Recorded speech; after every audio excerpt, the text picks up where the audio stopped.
everyone, and welcome to another tabletop gaming lecture. I am your host for this session, Jason Bulmahn. I'm the director of game design at Paizo and the creator of the Pathfinder role-playing game. And today, we're going to talk about the session 0 that you should have before you start your campaign.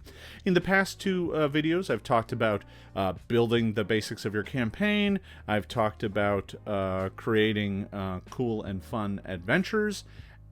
But today, we're going to take the next step. You've sketched out your campaign, you've built an adventure, you've got your group together. The first thing you should do before you play is have a session 0. Now, typically, session 0 is a chance for the GM and the players to get together, make characters, and just kind of establish the social contract. Talk about what everybody is going to expect from the game, and what they're hoping that the game leads to in the future. There's a lot to cover here, both from the player side of the screen and from the GM side. But before we dive too deep into all of that, let's start with just the most simple part of this, table etiquette. This is really where you kind of set down some of the boundaries of the social contract, right?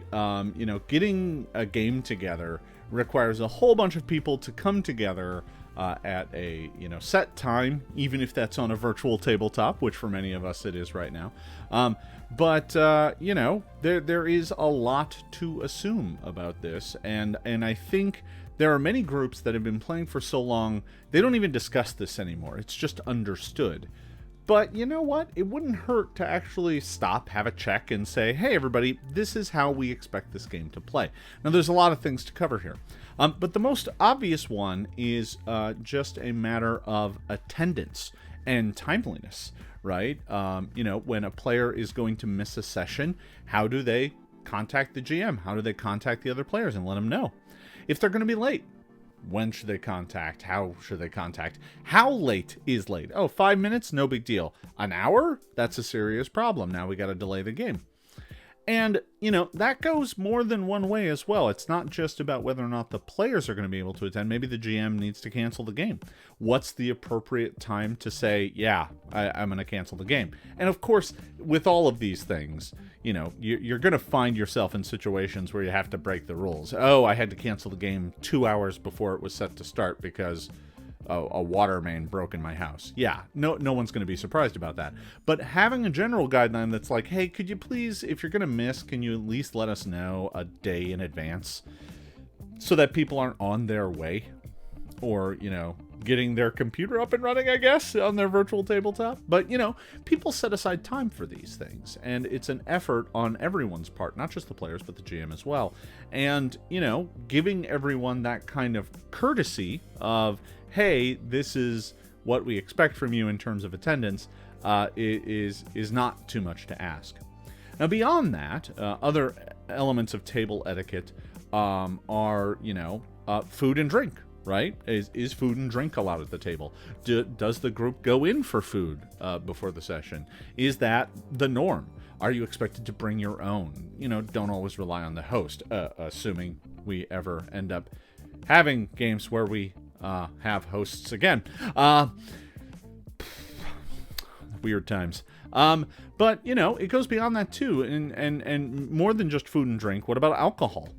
Can people drink during the game? I have certainly had game groups where drinking was generally assumed to be a part of the game session. Usually not till closer to the end, but, that happened. And in today's society, you should probably talk to people about, other substances. There's a number of states where marijuana is legal. And, is that allowed at the table? How much inebriation are you willing to tolerate and still make the story go forward? It doesn't seem like it's a big thing until it is, and then you'll really wish you had this conversation in advance. Beyond that, let's talk about distractions at the table, right? This is an important thing for table etiquette. I think when I started gaming, the number of distractions at the table were limited to someone reading a rule book instead of participating in the game, or building dice towers, right? I think that's how it started. But as we got older, people started adding smoke breaks, or, oh, I never want to run over to the store, or, and today the number of distractions at the table are manifold, right? I mean, everyone has a portable computer in their pocket with the entire internet accessible to them. A lot of players have a computer that they run their character out of at the table. Well, that means they have browsing capability and can be sitting there watching YouTube videos. Is that okay at the table? I have a sneaking suspicion the answer is no. But for some groups, they're more strict than others. Like, there may be a policy. There's a basket in the middle of the table. Everybody puts their phones in there at the start of play. That way, you're not tempted to be sitting there scrolling through endless Facebook, or Twitter instead of participating in the game. It happens to all of us. It really does. As a GM, I'm no more immune to this than anyone else. But these sorts of things are important to discuss when you're talking about, the table etiquette. This is also where, and you could add this to some of the later sections, but I like to include it here. How are we going to handle rules disagreements at the table? This isn't really specifically a game thing. This is I think the rule that works this way, you think it works that way. How do we handle that at the table? How are we going to find a way to get everyone on the same page and move the story forward instead of endlessly having a rules disagreement? What level of secret or secret communication are you going to allow at the table? This used to be just pass the GM a note, but these days I suppose it's probably more like send the GM a text message, if the phones are allowed at the table. If not, back to notes you go. But how much of that is there? Should that be encouraged? Can you have players go off on their own and talk about a thing without the other players knowing? Is that something that everyone's game for? Because to be honest, not everybody is. Some people don't like the apprehension of other players making plans without their knowledge. They're perfectly good at, separating out what their character knows versus what, they know. But having others whisper behind their back can seem very intimidating. It can seem very troubling. Let's talk about dice rolls, right? This is another important element of table etiquette. Do you have to call the roll before you make it? Some people will just pick up a die and start rolling it, and then it's like, well, what are you rolling for? And, oh, it was a bad roll, so I was just rolling to see if I knew anything about this thing, as opposed to, oh, I was rolling for initiative, right? What do you do, when that happens? Do the players have to call the rolls in advance? And if they don't call the roll, do they have to re-roll it? That happens. How about cocked dice or dropped dice? I've had game groups that said if the dice fell on the floor, you still counted it. Where others were like, it doesn't matter what it landed on the floor. The moment it goes off the table, you got to re-roll it. It's a matter of preference. Doesn't really make a big difference, but when is a dice cocked? Oh, it landed in the crack and it's not perfectly even. Well, okay, or is it like, well, that's obviously a 5, right? So you have to live with it, right? Depends on the group. This can get into the realm of dice cheating and things like that, but I think we'll save that for a bit of a later portion of this discussion. I think before I get too much further, I want to note that, I've done a lot of Session Zeros over the years, and I always try to, at least get a sense of what everyone wants and expects from the game. But I am by no means the only voice on this, and I'll mention this more as we go along. But there are a lot of great sources of advice on what to run and what to include in your Session Zero. It doesn't take much to go to Google and do a search to find checklists and various things to make sure to talk about. And some of those are going to be appropriate to your group and some aren't. Some of those are going to be really important to your play style and the story you want to tell, and others aren't going to make much of a difference at all. It's good to have these things in mind, just so that you can understand what to include in your Session Zero and what you can probably skip. So, let's go ahead and recap table etiquette. First off, time and attendance and timeliness, right? How do you let everybody know when you're going to be late, or you're going to miss a session, or, what triggers a session being canceled? I used to have a rule that said if 2 players out of a 5-player game were missing, we canceled. If 1 was missing, we would still play. And what happens to a character that isn't there, right? That's an interesting component of that as well. Is it played by the GM? Is it played by another player? Does it conveniently leave the session? Does it still earn XP and whatnot? All important things to talk about when it comes to attendance and timeliness. Food, drink. Are we all chipping in? Does everybody bring their own? How does that work? Drugs and alcohol, are those allowed at the table? What's the policy on if somebody ends up too inebriated? How do you handle that? Distractions at the table, and for this, the big ones are cell phones and browsing today. How do you handle that? Well, how do you deal with that at the table? Is it allowed? Is there a limited amount that is allowed? Is there a way that the GM can very politely and calmly say, hey, you wanna bring the focus back over here, if it is allowed? How is the table going to handle rules disputes between players and the GM? Does the table use secret notes and secret communication between players and between the GM? How does that work? Is that allowed? And finally, how do you handle dice rolls at the table? Do you have to call them beforehand? What do you do with cocked rolls and dice roll or dropped rolls? And that could even extend to, what happens? How do you handle if you notice that a player next to you is fudging dice rolls, right? It's a delicate topic. And to be honest, most of my advice on all of this is, you should be talking to one another. It's one of the reasons why I haven't yet done a video on how to deal with problem players, because it always comes down to, you should talk to them about that and ask them to stop and explain to them why it's causing a problem. That's the advice 9 times out of 10. And then the 10th time is, you shouldn't play with that person. But anyway, these are all things that are important to discuss at your table, and make sure that everybody's on the same page. If they're old friends and you've been gaming for years, it's probably, many of these things are things you can probably skip because everybody knows how it works, but good to think about. All right, so let's move on to part 2. And I've kind of just divided this up into various kind of sections. Table etiquette kind of applies to everybody, GM and player alike.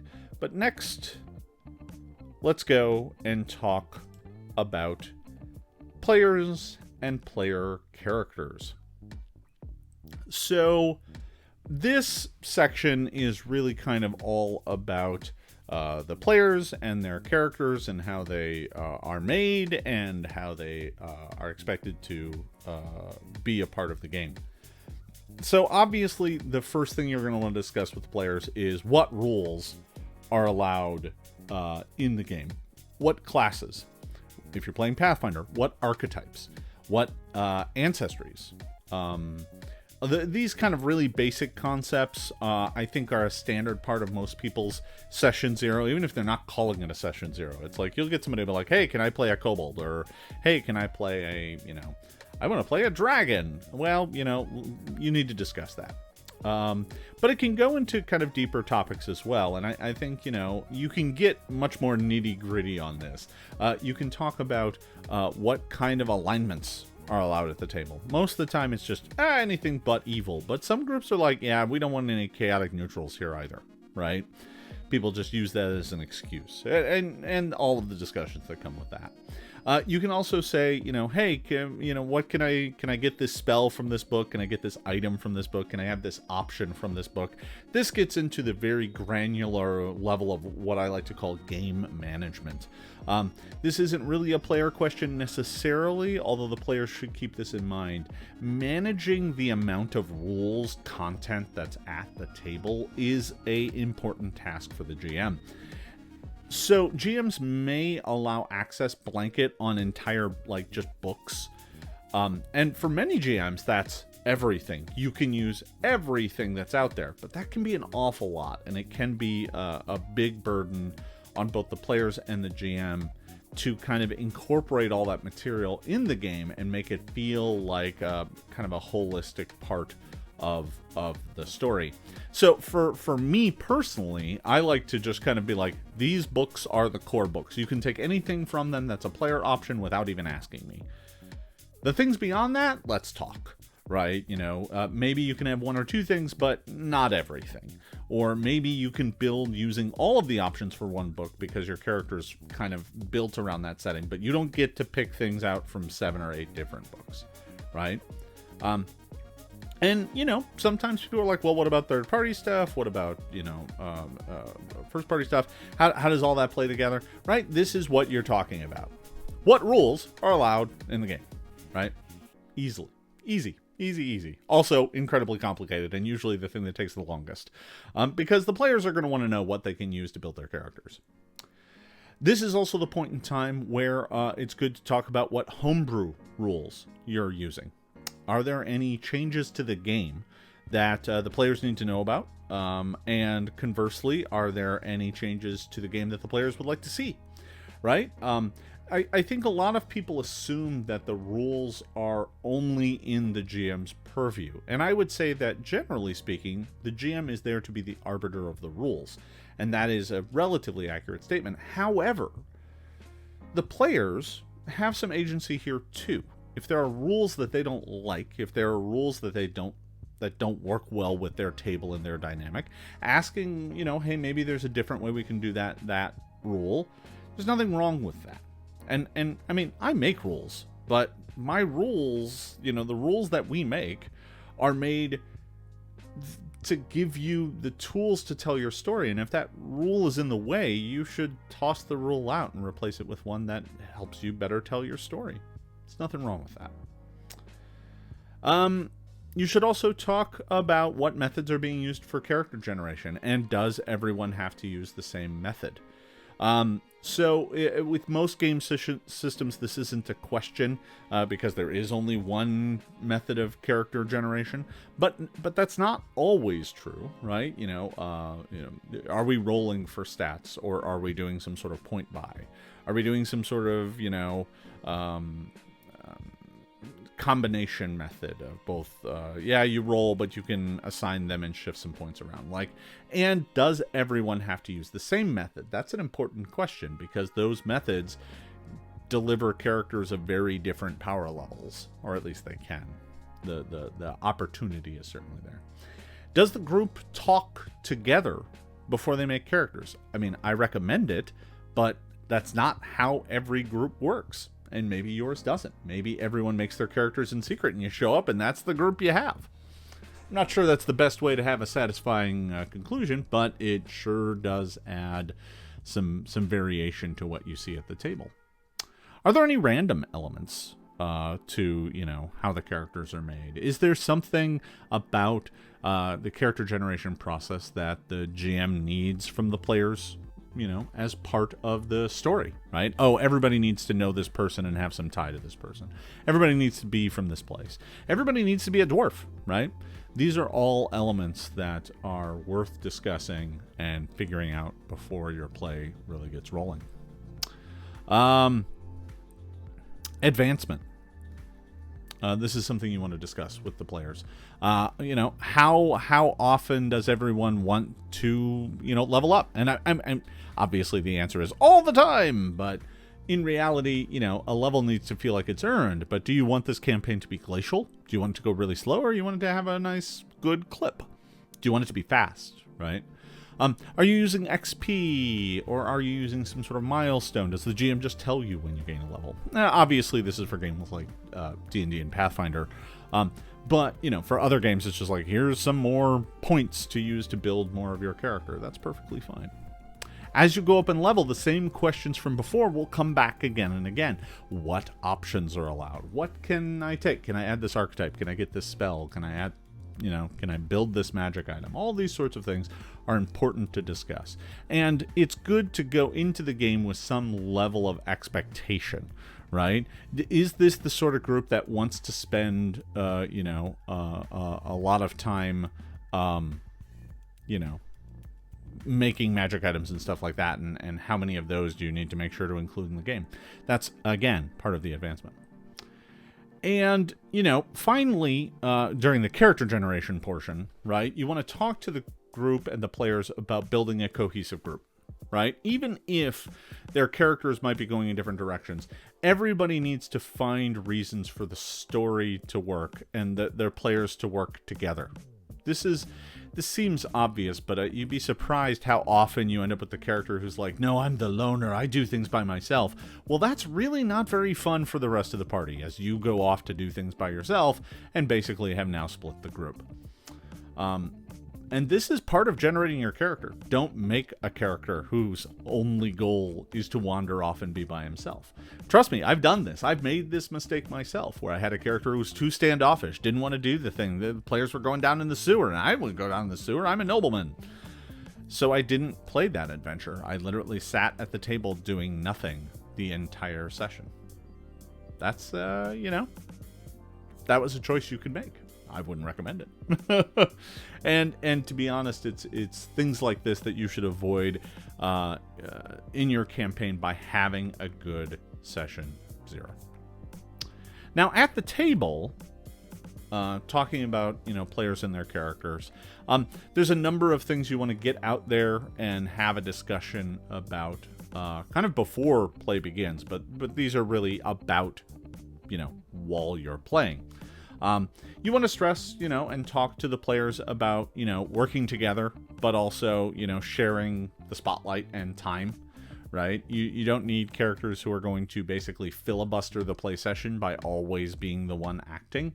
And to be honest, this is just something you need to talk to the players about, understanding that they should throw focus to one another and get each other involved.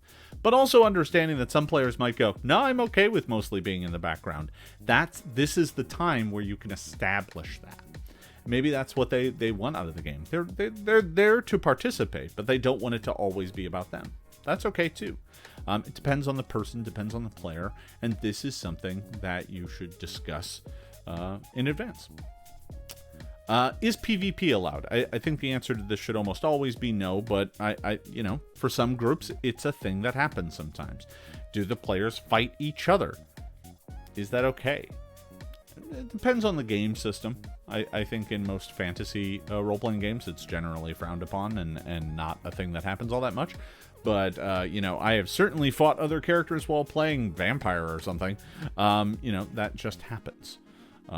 Because that's kind of more in line with the narrative. It's also a good time to talk about using out-of-character knowledge. You're going to have folks at the table who are experts at the game that you're playing. They know all the rules, they've read all the books, and they know a lot about it. Trust me, I've played with these people all the time. And, beyond that, also for the narrative itself, maybe there are elements of the world or the rules where they know what's happening. They as a person have figured it out because they understand the rules, or they understand this twist in the story, or maybe they've read the adventure. Who knows? All of these are kind of what I would like to call a form of soft cheating, right? Using out-of-character knowledge or meta-knowledge. You should discuss this in advance. How much of that is okay? Is any of it okay? Or are you, as GM, going to call out the players for doing it? Or should the players themselves be on the lookout for other characters who are, not acting in the best faith of the game?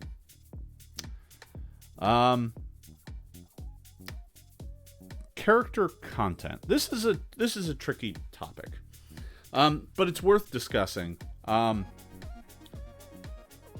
So I think it's important for everyone at the table to understand that just because you are playing a character, that does not mean you are not responsible for how that narrative affects the other players at the table. That's it. It seems obvious, but there are folks that don't get it, and it's good to have this discussion with your players in advance.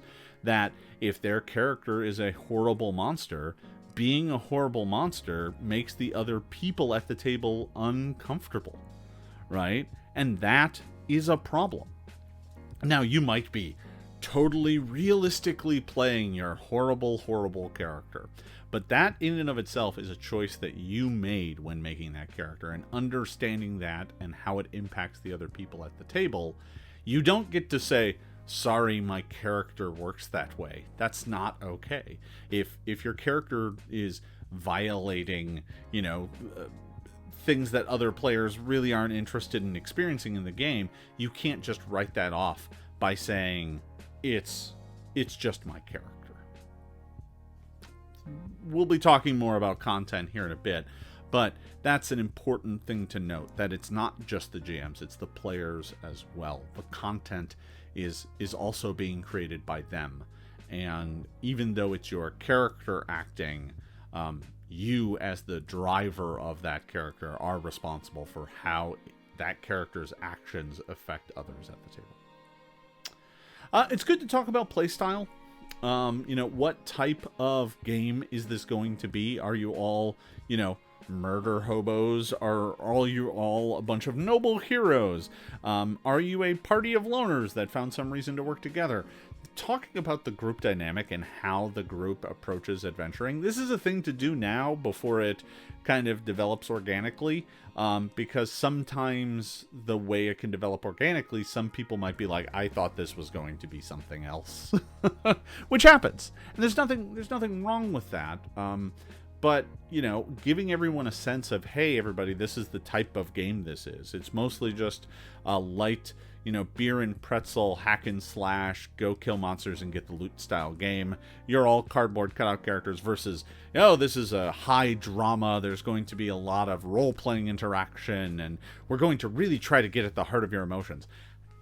Players and GMs are going to expect different things out of the campaign and out of the play, so having a discussion about what you're bringing to the table and what you're hoping to get out of it, getting everyone on the same page right now is important. And ultimately, all of this, almost everything I've mentioned thus far, really comes down to just respecting the other players at the table. Remember, you are all there to tell a story together. And the best way to do that is to make sure that you're all telling the same story. It seems obvious, but you'd be surprised how many problems flow from the fact that one person wants one thing out of the story, another person wants another thing out of the story, and their conflict is making the story bad for both of them. So, let's go ahead and sum up players and PCs. First of all, what rules are allowed? Classes, archetypes, ancestries, alignments. Alignments are such a big one, and I could do a whole video on alignments, but for right now, we'll leave it at that. What homebrew rules are being used at the table? What method are you using for character generation?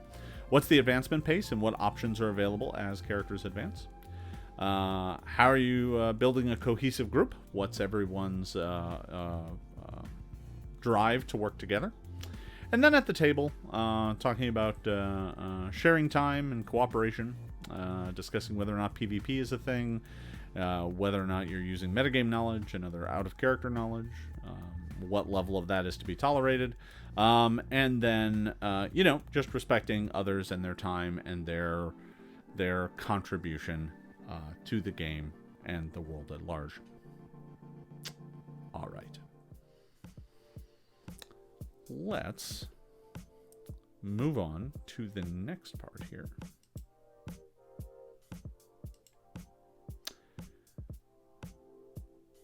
The GM and the content of the game. So as GM, I find that if you're running the game, traditionally, many of the things we've talked about are things that are usually part of the GM's purview. I think there is a sometimes unfair amount of burden placed on the GM to establish all these things, and I suggest that most GMs should really be sharing that burden by communicating it with everyone else and establishing guidelines that everyone agrees upon. But there are some things that are obviously kind of more in the GM's realm than others. So, for example, dice rolling. I've talked about it from the player side, but what about from the GM side? Does the GM use a screen? For some, that is perfectly acceptable. For others, it is not allowed. They don't like screens. Screens hide the dice. Could be anything going on back there. It's actually kind of a hot button issue if you dig around for it. There are some people who swear that using a screen is a bad deal. And beyond that, what about fudging? Should the GM fudge the dice? Is that something the players expect? And all of that comes down to, whether or not the GM is being fair and impartial and what that even means. Because it doesn't mean the same thing to everybody. Being fair and impartial to one judge might mean never fudging a die ever. But for another GM, it might mean this is terrible for the story, and it wouldn't be very fair for the story to be lousy this way because I picked the monster that is now murdering them, and it's not the right time for this level of danger. That's the sort of thing you need to think about. And ultimately, the GM's job is to support the characters and the overall narrative, right? This is their story, and the GM's job is there to help facilitate its creation. And being fair and impartial is the only way you can do that honestly. But that said, there are going to be places where the choices you made in building the adventure, the choices in how things were put together, can come back to haunt you if you never change a thing, if you're never flexible in what you've written. That's the trick. Let's talk a little bit about giving agency to the players. And once again, this comes back around to not everything needs to be on the GM's shoulders. And giving agency to the players in the narrative can really help. How can the players help contribute to the story? And this goes beyond just, they wrote their own character background and now you have some NPCs to work with, or they've detailed the town where they came from. This could be even more than that. Players suggesting narrative twists and turns can be an interesting component of this. Remember, you're all there to tell a story together, and the fact that the end goal of the story is a secret is certainly valuable to keep the suspense up. But it doesn't mean that needs to be true for every element of the story. I think, if you've ever done an episode where there's a flashback or something and the players know what the future will hold and they are now watching it unfold, that can be a very fun, enriching thing. And that's basically the same thing. Everybody knows what the final outcome is. So giving, talking to the players about what kind of agency you're going to work with them on is important. And it's also at this point in time when talking about player agency that you should also spend some time talking to them about what everyone ultimately fundamentally expects from the story. What are they hoping to get out of this? How does the plot that you have brewing, how can that be used to tell that story? Maybe they want to tell the story of, the young brash heroes that grow up and become legendary characters. Maybe instead they want to tell a different story about how these characters got together and ultimately met ruin. That might be a thing they might want to talk about. Who knows? There's a lot of different stories out there to be told, and giving everyone a chance to speak to what they want to see is definitely a good use of your time. Now, this goes, there's the group aspect of this, but there's also, obviously, you can pull the players aside and talk to each one of them about what they want to see for their character. This does get back to the secret knowledge thing and secret discussions, but I think between the player and the GM, especially in these early days, preserving that level of secrecy for the narrative's sake can be useful. But, having a discussion of, hey, this is really what I want to see my character do, or, hey, I've got this story seed about my twin brother who's actually evil, and I kind of was hoping to see it go this way. I mean, I've certainly played around with elements of this in the past where, the characters have given me bits of their backstory to play with, and I've taken them aside and said, hey, what do you expect to see out of this? So, when we were filming season 2 of Knights of Everflame, I certainly had some discussions in the planning with that about, how Iculus, and how Jeremy wanted to see Iculus's story arc progress. I just bluntly came out and said, hey, is this something you want to explore this season? How are we going to resolve this? I didn't tell him all the details, but I was able to talk to him about how he wanted to see that story unfold. It just gave me the confidence that I was doing the right thing, which then in turn gave him the ability to plan out his character arc and have that character evolve into the story. And I did that with almost every character in that season. I talked to Aki. I talked about where they wanted Liz to go. Gina and Omelette. I talked to her specifically about, her family and her faith, and that's when I came up with the idea for the axe. All of that stuff came from me just sitting down and having a chat with the players about what they wanted to see from the upcoming story. And admittedly, this wasn't a session 0, and I'll get to this later, you can always have a session 0. They can happen more than once. All right. Let's get to probably the trickiest part of all of this, and this is a matter of content and consent. I think it is important for everyone at the table to have an understanding of what content everyone is okay with having be an active part of the story, what content lives in that gray zone of, yes, we understand that it happens, but I don't want it to be the center of the story because that's not what I'm here for, and what sort of content should be out of the narrative entirely. And this can be a very sensitive, hot topic, hot button issue with many groups, because there are a lot of people who, frankly, don't think that this is important. It's like, oh, it's my game. Don't worry, it'll have good content in it. And that's not okay. Sitting down and having a discussion with everyone about what is going to work for them, what isn't going to work for them, what sort of themes and narrative pieces and story structures that they are okay with experiencing and which ones they don't want to experience are important. Because as a GM, you don't want to blunder into, something that's very sensitive to a person, right? I personally have, things in my past that I don't want to see happen at a game table. I don't need to go back and relive those sort of sensitive moments as part of my escapist fantasy where I'm trying to tell a story about a dwarf with an axe, right? So there's a lot of different elements to this. There's really basic story themes that are worth discussing, like, are we doing horror? Is this suspense? Is this just plain old adventure? If it's horror in particular, what types of horror are people okay with? Some people are very not okay with, like, body horror. That's not a thing, especially if it involves eyeballs or something, right? That's just something that squicks them out, and I get that. There's nothing wrong with having those sorts of things, and as a GM, that goes, okay, I won't do that story. I'll do a different story. Definitely won't be about the eyeball snakes.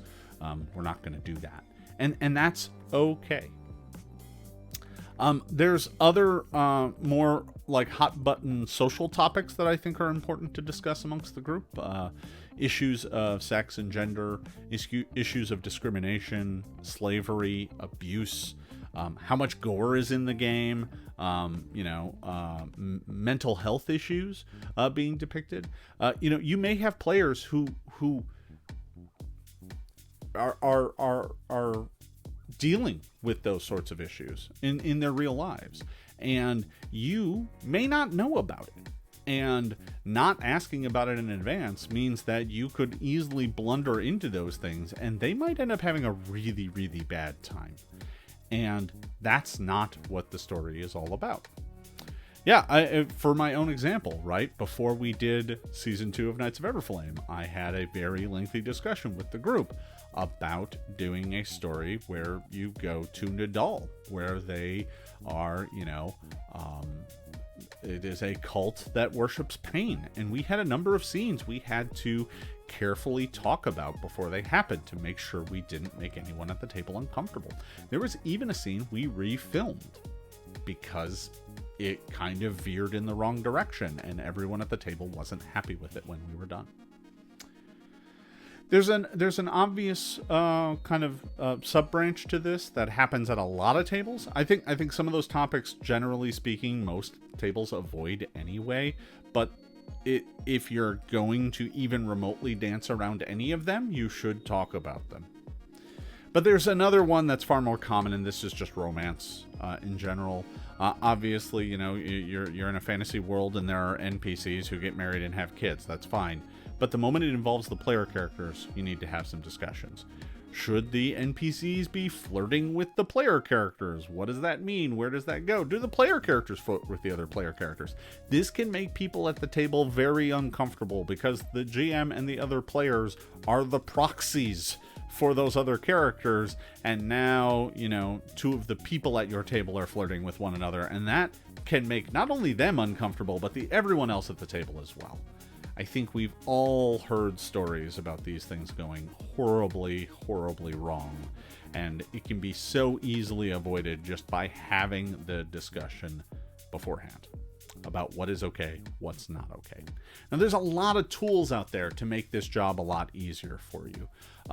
We included some in the second edition of Pathfinder. We talk about Lines and Veils by Ron Edwards. This system says there are things at which we draw a line. They are not in the game, right? You know, for some people, it's like, I don't want to do any stories about slavery, period. Slavery is not discussed or mentioned as part of the game. Fine, no problem. That is a hard line.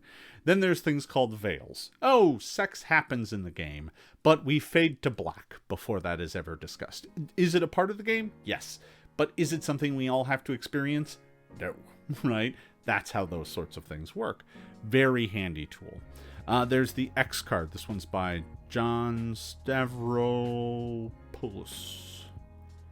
Stavropoulos? I'm terrible at names. But the X card is really useful. It's just a card that sits in the middle of the table that allows the players to signal to the GM that the content is going in a direction that they're not comfortable with. I think, you know, there's so many tools out there, and I'm not going to pretend to be an expert on all of them. I use some of them, but I don't profess to be your ultimate source on these. I suggest you go to the source and investigate them for yourself. And to that end, the fine folks at Monty Cook Press made a handy free PDF on consent in gaming that comes with like a nice checklist you can give the players. Shauna and Sean both worked on that. It is a great little product, and I highly recommend it. All of this will help you navigate the kind of content minefield that, as a GM, it's real easy to blunder into. Because, to be honest, the real goal here is to create kind of an open, communicative environment where everyone gets to contribute to the story and they don't feel like the content has made them unwelcome. You know, that can happen where the story's gone in a direction where people are so uncomfortable they stop engaging, and now they're not having fun, the other people at the table aren't having fun, and all of it could have been avoided just by having frank and open discussions in advance. But that gets me to my final point, and that is understanding that you're not always going to get it right. This happens to all of us. We are all human. We are not perfect creatures. And when you're running games, you are going to make mistakes. You are going to make people upset. You are going to make people uncomfortable. You're going to try not to, and feeling bad about it is the right response. But learning from your mistakes, adapting, growing, it's never too late to make things better, to have the discussions that you didn't have before and make adjustments to make a better story for everyone at the table. There's nothing wrong with that. It can be very tempting to just be like, well, I didn't make a mistake, and just double down on failure. We've all done it. It's okay to take your foot off the gas and recognize that you've made a mistake. It's better to accept that and find a better way forward. So to sum up, for the GM and story content, you should talk about dice rolling, using screens, and that sort of stuff. Talk about how being the GM and how you will be fair and impartial and what that means. Does that mean you never fudge or never adjust things and the players have to deal with whatever's written down? Talk about player agency and how the players have an element of this story to tell. Talk about everyone's expectations for the game. What is everyone hoping to get out of it? Where do they see their characters going? Where does this narrative arc lead? Talk about content. What to include, what to reference, what to avoid. I think this is probably the most important part of your session 0. Just so that everyone is comfortable and there to have a good time. And that circles back to the point earlier about, as a player, understanding that your character's actions have an influence on other people at the table. So when the party talks about content, that's like, hey, listen, I'm not really interested in a lot of gore. Can we please just, veil any gore? Gore happens, gory things happen, but I don't want to have them experienced. And then your character is, someone who disembowels people all the time. That's not gonna work, right? You just because you're a player doesn't mean that you get to sidestep these discussions. Talk about themes. What sort of themes can be included. Which ones should be avoided. What social issues are folks okay with experiencing at the table? And then there are going to be some of these that you never want to experience at a table. After all, you are all getting together to play a game and tell a story, and some of those things maybe just aren't for you. There's nothing wrong with that. And then you should all talk about what tools you're going to be using to make sure that the table is communicating and open about its expectations. Giving the players some really simple tools that allow them to communicate to you that the story is heading in a bad direction. I think those are really useful and something every table should consider. And finally, learn to grow, adapt, recognize your mistakes, fix them, make amends for them, and move forward. I think it's never too late to learn to be better. So, that's mostly it. I think, there are so many great resources out there, and I'll include links to some of them in the links below in this video on YouTube. But there are so many resources out there that you can draw upon to have a successful session 0. Checklists based on game. Some of them will include game-specific session 0 concerns. Like, for example, for Pathfinder, how do we give out hero points? How does that work? Do you get one every session? Are we using them at all? Right? I kind of skipped and glossed over any game-specific rules concerns that you generally would want to cover in a session 0. But I guarantee you, there's a plethora of them out there. Right? I'm not allowing this, variant rule. Right, what form of the summoner are we using from Pathfinder 1st Edition? The original or the Unchained summoner, right? That's an important discussion to have. And that generally speaking depends on the game system and things like that. So I didn't focus on those too much. But, no matter what game you are running, I guarantee you if you dig around, you'll be able to find a great deal of advice. I tried to give you a summary here, but there's so much more out there that is worth investigating. I myself learned a lot in just doing some of my research and homework to put this video together. There's so much more out there to be learned, and all of this is there to get everything pulled together so that you're ready to have that first amazing session. And that is going to be the topic of my next video. So I want to thank you all for watching here today. If you enjoyed this video, make sure to like and subscribe and do all the YouTube things because it really helps out my channel here. If you are looking for more information about me and what I'm up to right now, you can find out plenty more by finding me on all the various forms of social media at /Jason Bulmahn. That's JASON BULMAHN. I'm on Facebook, Twitter, Instagram, all the various forms of social media. So you can find me all there. I want to thank you all for watching, and we will see you next time.